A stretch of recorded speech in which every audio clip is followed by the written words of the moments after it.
वर्तमान पाणीपाग खबर को नहीं सबुठु बहुत बड़ा खबर आछि जहाँकि 20 तारिख रु 24 तारिख पर्यंत प्रबल मात्रा वर्षा हेबो।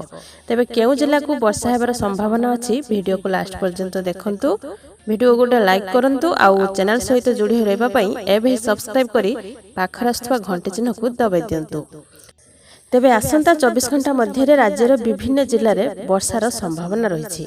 तेबे वर्षा संभावना थिबा जिलागुड़िक मध्य रही प्रथमे कंधमाल, नयागढ़, गंजाम, गजपति, केउझर, मयूरभंज आदि रही।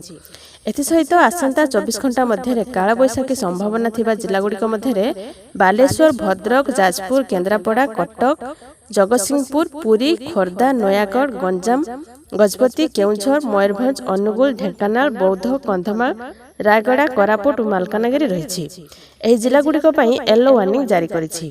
20 तारिख रु 24 तारिख मध्य राज्यर अनेक जिले में काल बैशाखी सहित प्रबल वर्षार संभावना अछि।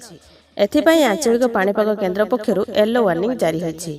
राज्य में एपर्यंत संबलपुर में 36.8 डिग्री सेल्सियस सर्वाधिक तापमात्रा थिबा बेले फुलबाणी में सर्वनिम्न 18 डिग्री सेल्सियस तापमात्रा रही।